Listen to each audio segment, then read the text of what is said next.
Scott Brown has defied the odds all his life. He's the Republican who came out of nowhere last year and won the Senate seat Ted Kennedy held in Massachusetts for 47 years. Brown's an anti-tax fiscal conservative whose election in blue state Massachusetts energized and helped launch the Tea Party movement. As the 41st Republican senator, everyone thought he'd be the no vote that blocked nearly everything President Obama and the Democrats proposed. But he's turned out to be unpredictably independent and beholden to no one. Now Senator Brown has written a memoir called Against All Odds about the hardships of his early years. As the child of 7 broken marriages, his childhood was marked by neglect, violence, and trauma. The story will continue in a moment. Do you think that you have innate resilience? I think as a result of what I've gone through, it makes me tougher, absolutely. Things roll off your back more easily because of your life. Yeah. When I'm getting kind of the crap beat out of me outside in the political spectrum, I'm like, this is nothing. Bring it. Let's go. Next. Scott Brown has needed that bring-it-on toughness in Washington, where he's showing everyone he's his own man, with a voting record that has his fellow Republicans in a dither. I look at each and every bill and on its merits, regardless of party affiliation. The party plays no bearing whatsoever at all in any of the votes that I take, period. So to say, well, the party wanted this, I don't care what the party did. You don't hear that kind of talk every day. While Brown votes with the Republicans against tax increases, he has broken ranks on other major issues, like a jobs measure and ending the military's don't ask, don't tell policy. Whichever way you vote, you're very likely to tick off the Tea Party or Massachusetts. You're right caught in this horrible vise. I don't know if I'm taking off the people in Massachusetts. I think I'm doing exactly what they wanted. They sent somebody down there who they wanted to be an independent voter and thinker. And if I'm upsetting people on the left and on the right, then I must be doing my job. I've had a history of working across party lines and plan to do the same thing here. When he worked across party lines and became a decisive vote in passing the bill to expand government oversight of Wall Street, the Tea Partiers called him Benedict Brown and said they would support another Republican when he runs again. He's in the tradition that we should have in our politics, where you stand for some things, but you can differ reasonably. You compromise, the dreaded word. Absolutely. Democratic Congressman Barney Frank negotiated with Brown to win his vote on the financial reform bill. The Wall Street Journal op-ed page went crazy, attacking him. The Tea Partiers said he was a betrayer. Yes. Everything came down on his head. He voted for this bill in the end. Frankly, my guess is that in Massachusetts, that's the kind of attack that politicians welcome, because you had a fairly shrill group attacking you on something that you did that was very popular, and you don't mind getting that attention. It's true that Brown's independence is paying off back home. Polls rank him the most popular politician in the state. And in Washington, he's a fascination. At 51, a youngster in Senate terms, he's probably the only member who competes in triathlons and half Ironmans. He may look a little like the actor Richard Gere, but his dismal childhood was more like David Copperfield's. How many moves did you make? How many different houses when you were growing up? Well, it was within the first 18 years, it was 17 different moves, 12 separate houses, and that doesn't count the times I ran away. Right. So where are we? Yeah, we're actually on Avon Street at the first house. Back in his hometown of Wakefield, Mass., he tells us how he suffered as a little boy from physical and psychological abuse at the hands of his mother's many husbands. He lived here with stepfather number 1. Dan Sullivan was his name. He was kind of a mean cuss. Yeah, he was a truck driver, hot-tempered. I remember him being a pretty good drinker. In the book, Brown tells what happened when he woke Dan from a hangover. He plowed into me with those massive knuckles until I was shaking, sobbing, snot pouring out of my nose. And then he starts beating up your mother. And there's an incredible scene in the book. You're 6 years old, and you jump to your mother's defense. Yeah. I was in bed, and I heard her screaming, and There was fighting down in the basement area, and I remember him hitting her, and pretty, just pounding on her. I remember just grabbing his leg and just biting it, right in the inside of his thigh. With your teeth? With my teeth, just pounding me because I wouldn't let go. It was like, trying to shake me off and everything. You're 6 years old. Yeah. But when Scott was 10, he experienced another kind of abuse at the hands of a camp counselor.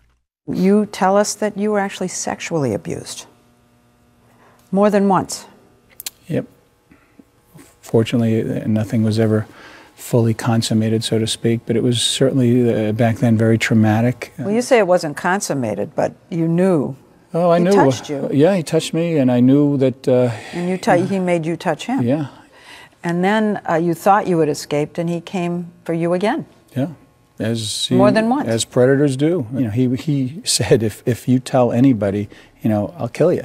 I will make sure that no one believes you, and that's the biggest thing. When people find people like me at that young, vulnerable age who are basically lost, the thing that they have over you is they make you believe that no one will believe you. You can't. So you never reported it? No. My mom will read about it for the first time. My wife has read about it. No one. I haven't told anybody. That's what happens when you're a victim. You're embarrassed. You're hurt. Well, what about his parents? He says his father, Bruce, had all but abandoned him, moving to another town, raising a new family, rarely visiting, and paying such little child support that Scott threatened to take him to court. His mother, Judith, a waitress, struggled to pay the bills, going on and off welfare. He writes that she drank, and they battled. When she'd threatened to break Scott's sports trophies, he would run away for days. And you started to get in trouble. I did. You were playing with matches? I was, yeah. That's the garage I almost burned down. He seemed to want to show us the low points of his childhood. Yeah, well, this used to be a record store. I stole some records there. This is the record store where you stole the records? Yep. Well, this is one of them. And then this is Park Snow used to be, and this is where I stole the suit. And this is used to be the old A&P. You stole food? Stole food from there, yeah. His crime spree ended when he was caught walking out of this mall with Black Sabbath records in his overalls and arrested. He was 13. Lucky for him, a sympathetic judge let him off. You came perilously close to being a juvenile delinquent. Yep. You did. I did, I know. I think about it still to this day. Every single day I think about it. So would you say basketball was your salvation? Is that going too far? I think that's fair. No. Brown says he never sought professional help for the traumas in his life. Sports have always been his therapy. That's it. As a teenager, he would break into the gym at Wakefield High School to shoot hoops deep into the night, literally working out his anger. He became co-captain of the varsity team and admits to being a bit of a hot dog on the court. You write about this. You write about your coach trying to break you of all of that. Yeah, I mean, I come down and I, do all the behind the back, all that stuff. With the help of his coaches, he got a scholarship to Tufts University. After college, his big break. He won a good looker contest and became a centerfold in Cosmo. That launched his modeling career, which is how he paid for law school. His success as a lawyer made him wealthy for the first time in his life. That was our meeting in the Oval Office. Did he talk you into anything? No. Did you talk him into anything? We were talking, which is important. I was curious about how his deprived childhood has shaped him as a politician. The senator from Massachusetts. And asked about his votes against extending unemployment benefits and jobs programs for low-income teens. Your mother was on welfare. Yeah. You even benefited, you tell us in Absolutely. the book, from one of those kinds of programs, CETA, is that how you say it? CETA, yeah. And yet, you vote against those kinds of But programs. I'm just trying to get at the mindset. You're trying to, infer somehow that I'm not, focusing on people that are unfortunate. So when you make those votes, are you thinking, my God, this was what I think about each and every vote. It's not. But those particular. Every vote. I think about how it affects people. Each and every vote. But I'm asking, do you think of your own child? No, not really. No, in the back of my mind, yeah. These are votes that are real. They're today, and it's 45 years later.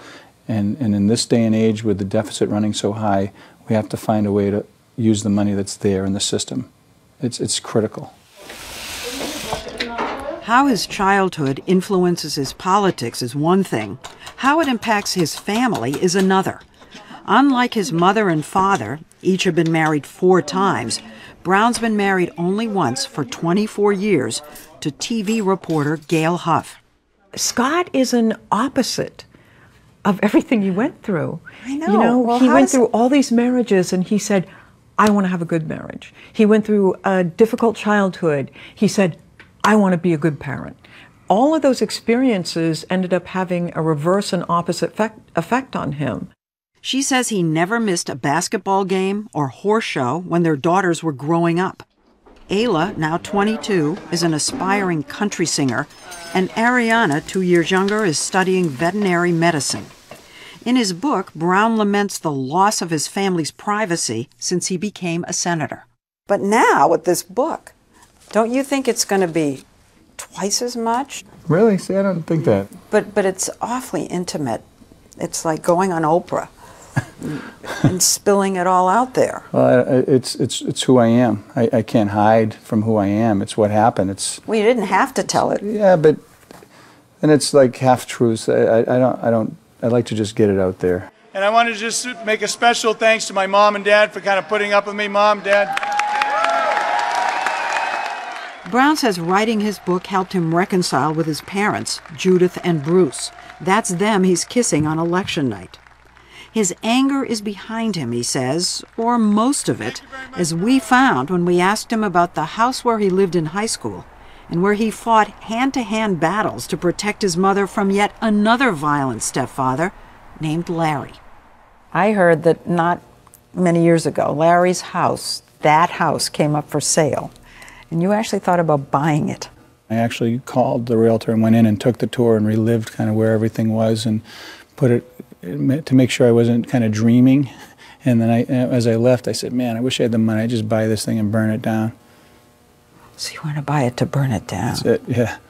It's a beautiful house. The people who live there, I'm sure, love it. But, you know, if the walls could talk. Right. Well, they talk now. Yeah.